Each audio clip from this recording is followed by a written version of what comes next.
ሰላም ጤና ይስጥልን ቤተሰብ እንዴት ናችሁ? እኔ በጣም ደህና ነኝ፣ እግዚአብሔር ይመስገን። ለዚህ ቻናል አዲስ የሆናችሁ ላይክ፣ ሰብስክራይብ በማድረግ ቤተሰብ እንድትሆኑ በአክብሮት እጠይቃለሁ። ሀይሚቲ ከቡራዬ ጋር ተገናኘች። እኔ በጣም ነው ደስ ያለኝ። እንኳን ደስ አላችሁ ጨረቃ ፋሚሊዎች።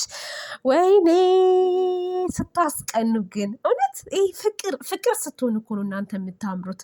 ስትጣሉ ምናቸውም አያምርም። እኛን ጭምር ነው ድብርት ውስጥ የምትከቱን። በነገራችን ላይ ማወቅ ያለባችሁ ነገር እናንተም ተደብራችሁ እኛንም ድብርት ውስጥ ትለቁብናላችሁ። ስለዚህ እንደዚህ ፈገግ ብላችሁ በፍቅር ስትመጡ እንዴት እንደሚያምርባችሁ ልነግራችሁ አልችልም። ከዚህ በኋላ ግን ብትጣሉም ብትኮራረፉም ነገሮችን ለመፍታት መሞከር አለባችሁ። ጓደኛቸው ናቲ ሳላደንቅህ አላልፍም። አንዳንድ ጊዜ ምርጥ የሆኑ ባለትዳሮች ያላቸውን ኤክስፒሪየንስ ለሌሎች ሰዎች ያስተምራሉ ሲያስታርቁ። አሁን እሱ ለማስታረቅ የሄደበት መንገድ፣ ሀይሚቲን ሲመክር የነበረው ነገር፣ ከህይወቱ ያሳለፈውን ነገር፣ ከባለቤቱ ጋር ፍቅረኛ ከመያዙ በፊት የነበረውን ነገር፣ በቃ ትዳር ከገባ በኋላ ያለውን ነገር ምናምን እያንዳንዱን መቻልና መቻቻል ራሱ ልዩነት እንዳላቸው ያን ነገር በደንብ አድርጎ ለሀይሚቲም ሲያስረዳት ነበረ እና ሳላደንቅህ አላልፍም።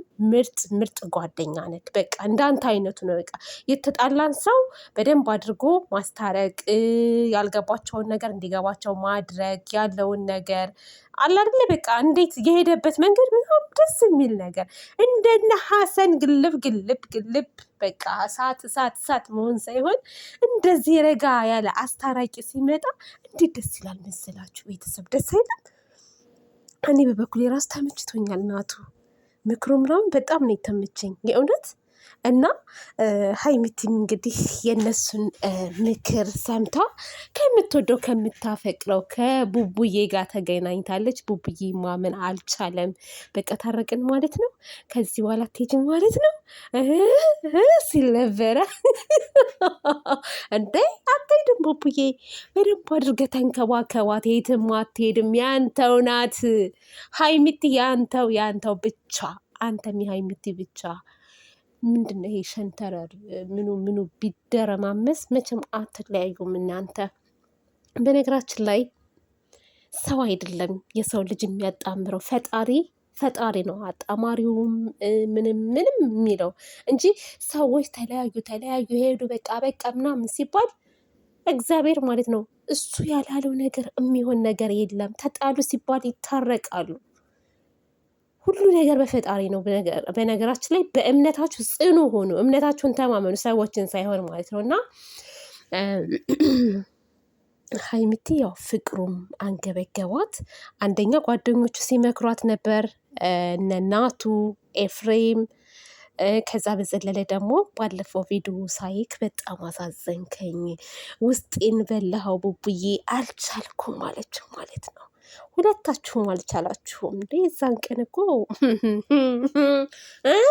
አይተናል እኮ የዛን ቀን የተሰራ ቪዲዮ ከተደዋውላችሁ ያለው ስሜት በጣም ነው ያየነው። እኔ ራሱ ከፍቅር ጋር ተጣልቼ የሚገርማችሁ ነገር ይሄው ይደውላል አላነሳለትም። ጨጓራውን ርርድብን እያረኩት ነው። ላንሳ እልና አላነሳም እላለሁ። የእኔ ደግሞ እልህ እንደ ሀይሚቲ እልህኛ ነኝ እናንተ። አላነሳም ብዬ ይኸው ሳምንት ሊሆነኝ ነው። ይቀጠቅጣል በጓደኞቹ በምኖች አላነሳም። እልሄ ካልበረደ አልታረቅም ብዬ እኮ ነው። ግን ዛሬ ሀይሚና ቡራዬን ሳያቸው እኔም መታረቅ አምሮኛል። ቤተሰብ በቃ። ስለዚህ አሁን ከደወለልኝ ላንሳለት አይደለም ላንሳለታ። እኔ እኮ ትንሽ ጠብረር ልበል ብዬ ነው። ወንዶች ደግሞ ሲንጠባረሩባቸው አይወዱም። እና ልንጠባረር ትንሽ ኮራ ልበል ብዬ እኮ ነው ስልክም አላነሳው። አሁን አነሳና ሙልቅቅቅ ድልቅቅቅ ንምልበት። ይሄ በቃ ናፍቀኸኛል ምናምን አልለውም። እና ለማንኛውም ማለት ነው ጨረቃዬ ስለመጣሽ በጣም ደስ ብሎናል። በእርግጥ አንዳንድ ነገሮችን እንለፋቸውና በቅርብ መውጣት አለባችሁ። አንድ ላይ ወጥታችሁ ዘና ፈታ ማለት ግዴታ ነው። ወደ ዱባይ የመጀመሪያ በረራቸው ዱባይ ነበረ። አሁንም ብዙዎቹ ተመልሰው የሚሄዱት ዱባይ ስለሆነ እናንተም ሄዳችሁ በቃ ይሄን የናፍቆት ጊዜያችሁን እንደውም ከአገር ወጣ ብላችሁ ነው ማጣጣም ያለባችሁ። እና ከዚህ በኋላ ግን ስህተት ላለመስራት መሞከር አለባችሁ። ቀልዱም ቀልድ ነው። አንዳንድ ቀልዶች ስናገር የነበረውን ወደኋላ እንለፈውና ወደፊት ላውራችሁ።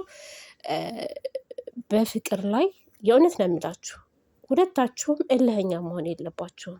ቢያንስ አንደኛው ማለት ነው በጣም ተናዶ ሲናገር አንደኛው ሰው ወይ ጥሎ መውጣት ወይ በቀን ሰው ለማረጋጋት መሞከር። ይህ ለሚያልፍ ጊዜ የሚያልፍ ቃላት መጠቀም የለብንም እና አንዳንዴ ስንናደድ የምንጥላቸው ቃላቶች ልብ የሚሰብሩ ናቸው እና ሀይሚም ቡራዬም ካሳለፋችሁት ነገር መማር አለባችሁ። ስለዚህ ሁለተኛ ስህተት እንዳሰሩ መቼም እርግጠኛ ነኝ በተደጋጋሚ የደረሰባችሁን ነገር ታውቃላችሁ። ስለዚህ ራሳችሁን ለመቆጣጠር መሞከር በቃ ከምንም በላይ ማለት ነው።